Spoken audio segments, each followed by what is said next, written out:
And just staying in that place of deep resonance. Feeling the time of no time and the space of no space. Your molecules softening. Receiving. Allowing. Inviting. Feeling that deep peace that comes with the resonance of the sound. It comes with the resonance in the room of each one.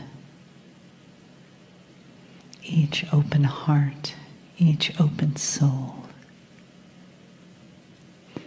Each being here on purpose. To receive, to give, to adventure together. To meet, to be the love. The love on the inside, the love from the outside. The love that gives each of us. The doorway to the all that is. The vast expanse. Receiving us always in our most perfect form. Receiving us and welcoming us with the deep love of the divine. The deep, limitless love that knows us. And we know that love. We say yes to that love.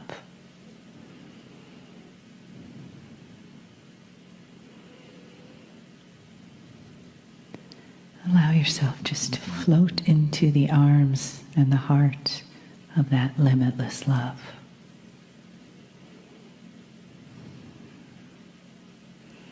Feeling it embrace you.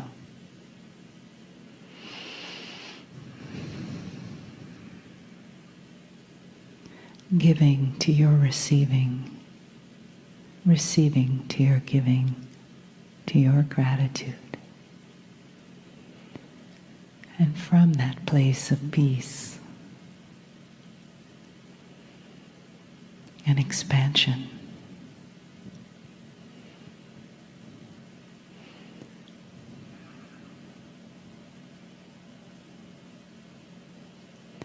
from that beautiful place of the light of the all that is and the love of the all that is,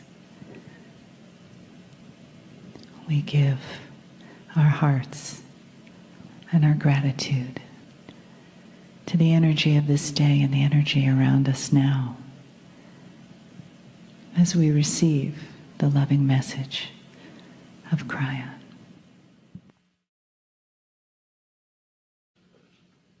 Greetings, dear ones. I'm Kryon of Magnetic Service.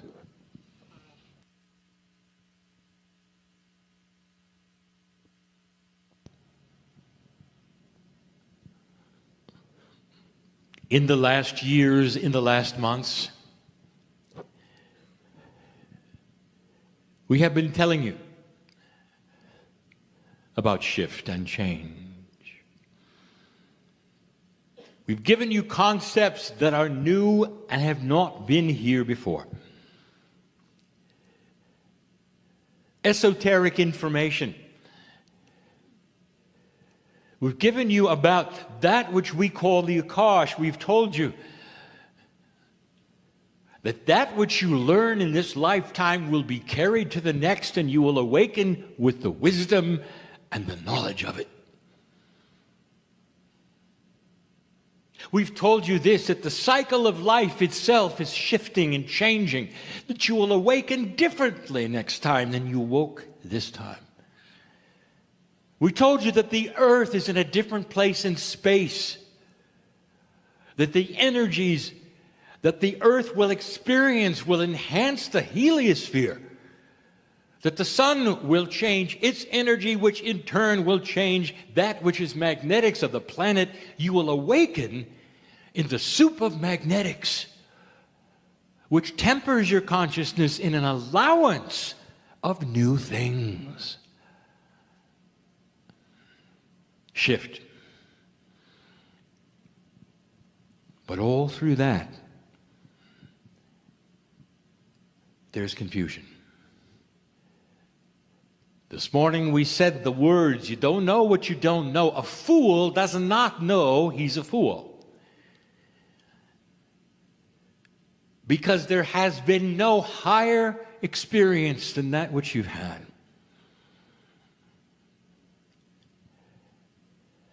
When you speak of cycles, dear ones, there is an assumption, even in science, that the cycles that you go through will be the same. And whether you are applying these things to the weather, to economics, or whatever, you have that idea that the cycle will be the same. In physics, it is. Anything in a cycle repeats itself in the cycle. When you look at that which is sound, when you look at that which is vibration in the air, when you deal with cycles of things, you see the same cycle repeated and repeated and repeated. But dear ones, what makes this different is that the cycles that you are studying, the cycles that you are claiming, and that the ancients talk to you about, the very energy you sit in 2016, is not guaranteed to be a repeated cycle at all. Oh, it's a cycle. But you've got choice you never had before. Choice you never had before. A higher vibrational consciousness is available in the toolkit of those who are awakening to wisdom. Wisdom that has not been here before. Wisdom that is not just in the light worker. Wisdom that is the common man and woman. A wisdom that is actually already happening on the planet. A wisdom that is preparing itself for 2016. Now let us review what we've said about 2016. In this, the second channel of this year, we do a review for a moment. We said this morning that numerologically you're looking at a catalytic year. But in that which is cyclical, that which the stars will tell you, when you look upon them, that which you would study on the planet, which is the cycles, 2016 is more, much more. It is the energy of the 9. It is a completion year. The completion of many cycles together. The teacher Greg has brought this to you, has showed you the science, and has actually opened the door for me to say these things that I'm saying to you now. The cycle can be different. And that's what I want to speak on right now, just for a moment or two. When you don't know what you don't know, if you've never done it before, it can appear to be one thing when it's another. If all you've known at the end of certain cycles and the beginning of others is confusion, or fear, or darkness, there will be those who will say, well, here it comes again. The darkness, the doom. And then there will be those who sense and feel it's different. Oh, it's the cycle. Oh, there is that which occurred before, but does not have to occur again. Some years ago, I prompted my partner to put out that which is the information on the new children. More than 10 years ago, notice it was that the children are different. The consciousness is different. Mothers who are seniors in this room or next to seniors in this room, their grandchildren and their great-grandchildren are different than their children were. There is more wisdom. There is a difference in countenance. They think differently. It has already begun, dear ones. When you look at dispensations of energy, they do not happen in an hour. They don't happen in a year. They take generations. And dear ones, if the potentials of shift are there, they'll begin. And they have. So when I tell you that 2016 is going to be different, I'll tell you that there has been a ramp up to 2016 for many years. That there are those in normal life that are not sitting in rooms like this believing esoteric things, that have the equipment of understanding that this time is different. What if I told you that there were those who are being born into this time right now that needed to be born into this time so they would have the difference? What if I told you that there are those that you have loved and lost that needed to be gone so they could come back now? And I've just given you some reasoning, even from my partner's brain, to let him understand that some things are more important than his sorrow. That sometimes the giants of thought and thinking and wisdom must leave early to come back to facilitate what's going to happen. It's confusing if you haven't experienced it. How do you know? How do you know? When you never had it happen. When you come to the brink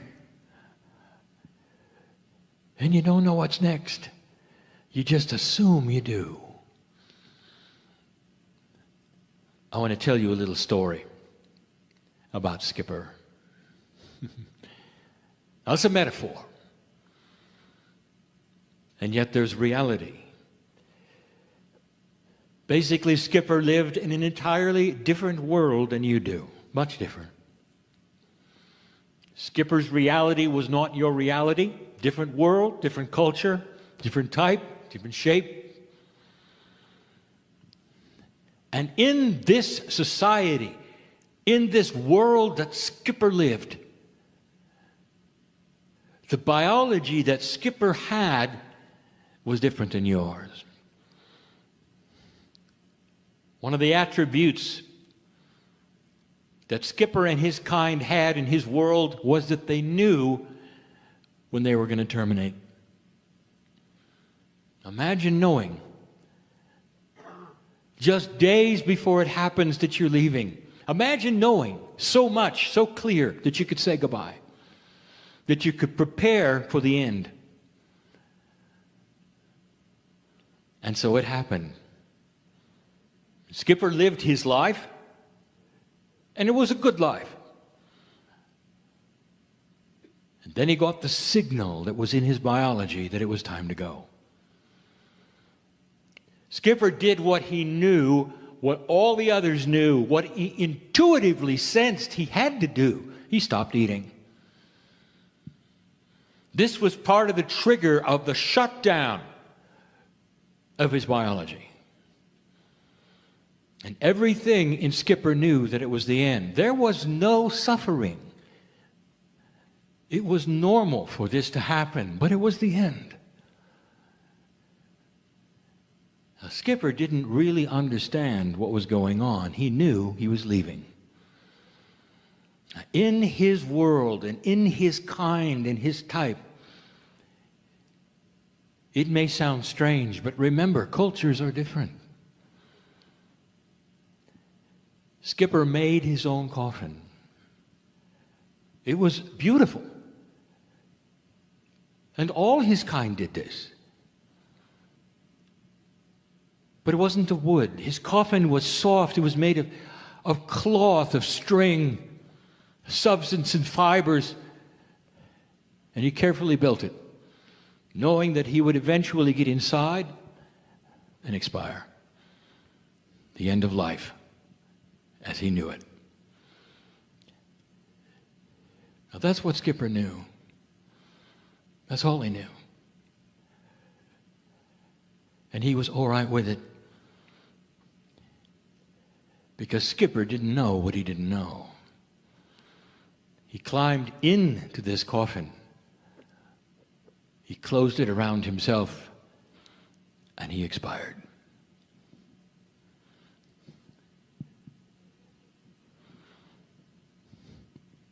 Or did he?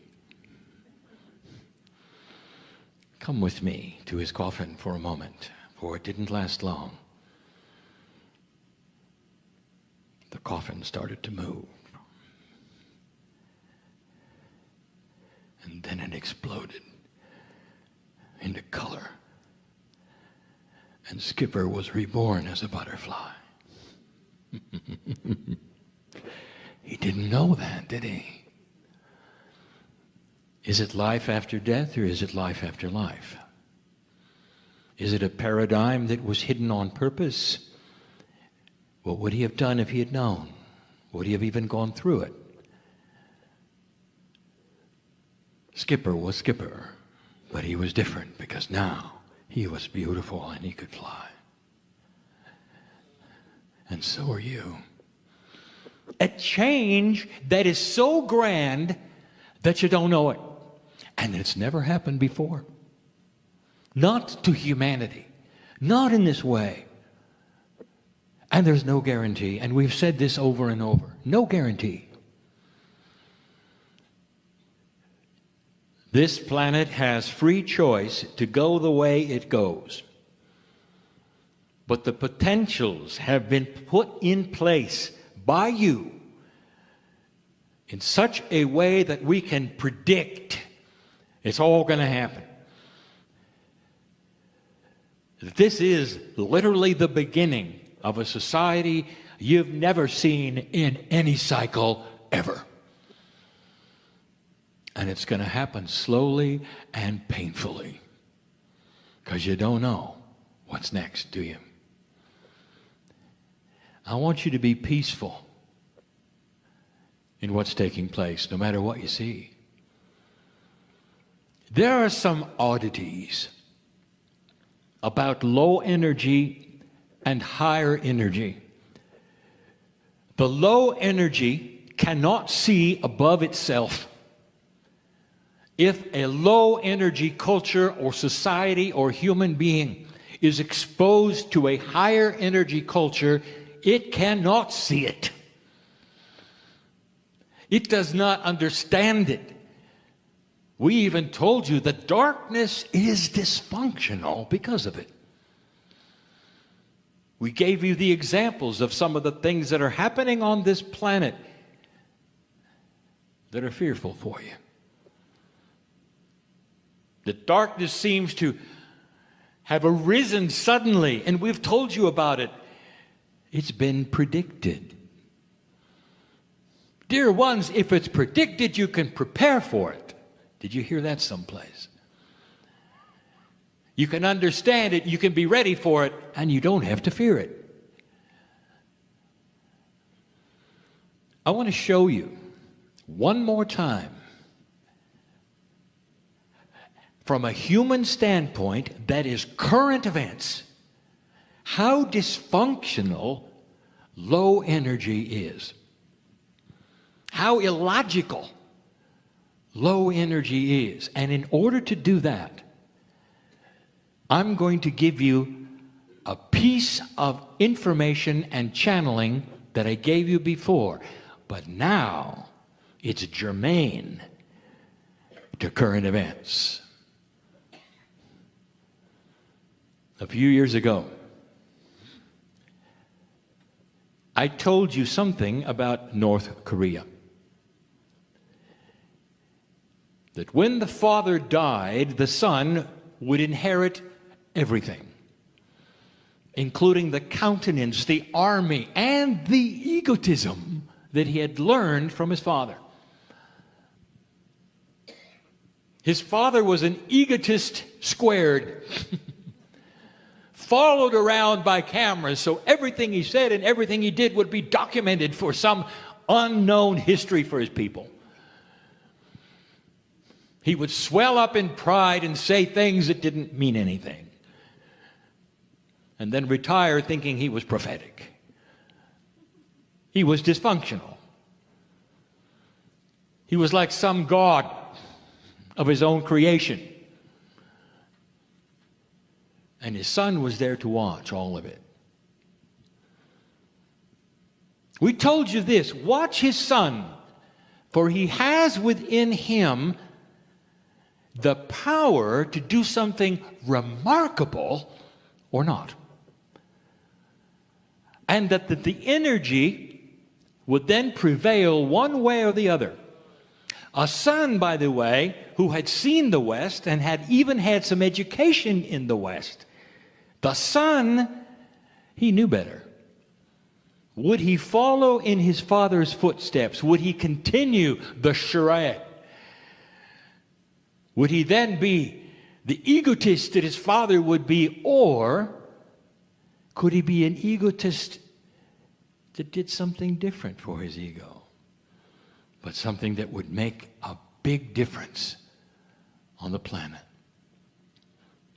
There was a juncture of 60 days from the death of his father where he could have made some decisions, and he did. And a few days ago, you see the results of it. You see, as an egotist, as one who wanted to be adored, as one who wanted to have every word recorded and passed to history and be the most important person on earth, he inherited that. He was that. And he had a choice. Now listen to me. He may have been an egotist. He may have been a bit dysfunctional in the psychology, but there was still the logic of what he might do next. He could do anything he wanted. As the inheritor of supreme, absolute power in his country, he could do anything he wanted. What would the egotist do? What could he do that would be grander even than his father? And it didn't even occur to him. Right then, through the facilitation of the United Nations, he could have pulled it off. He didn't have to join the West. He did not have to capitulate anything. He could say to himself, we are going to change this planet. We are going to create a bridge between the South Koreans and the North Koreans. We could unite family. We could dismiss the nuclear arsenal. We could bring abundance to our people. We could disarm all of the fear of our country, what we might do instantly. I can be the most important peacekeeper on the planet. They will applaud me at the United Nations. My picture will be on every single magazine. I'll get the Nobel Peace Prize. And he didn't. Because it's dysfunctional. Low energy cannot see things that are higher than itself. You see this? And so he increased the fear. And he went down a path, dear ones, that will be his own destruction, and it may happen sooner than you think. As the pariah of old energy, along with others who have said the same things, a dictator who will enslave his people so he can have more weapons. And dear ones, the earth is not going to agree with that, because the planet has already decided where it's going. Are there tough times with this? Oh, yeah. Is there going to be another war? Perhaps, but it'll be quick, decisive, and different than you think. Because this planet is headed for something that it can feel. Can't you feel it? There'll be those who hear this, even in this room, who hear this and say, I don't understand. Have you looked at the news? Did you realize we have 2 Muslim countries that just separated? Do you realize the impact of that? Where is Mecca? And can all of those who wish to worship at the right time go there now or not? What is that going to do? Think about it. The sides are being drawn, and I said they would be. I said there could be no more fence sitting. And you're starting to see it now. Things are coming to a head. You can't sit around and do nothing. You must take sides. And those who don't take the sides will be seen as weak. And the sides that you're going to take is that either a high consciousness of what is going on this planet, or the same old, which is the energy of darkness as always the way it was. The cycle is not going to repeat the way it always has. This is the message. That's planetary. What about personal? We're going to look at that tomorrow. What does the cycle mean to you? What is 2016 going to bring to you that is different than you thought? We said it this morning. What is it that you think that is permanent with you? Simply because all the cycles of life said they were before. What is it that you might have in your body going on physically, health-wise, that you believe has a cycle, and you bought into it to the degree that you're so afraid of it, it's going to happen? Or not? I want you to talk to Skipper. I want you to see his beauty, and as he flies around your head, singing his song in his own way, he'll say, I didn't know. I laid down to die. I built my own coffin. And now I'm beautiful. Because I didn't know. This is what we predict. Think on these things with beauty, even uncertainty, but understand things are not always as they seem. For today. And so it is.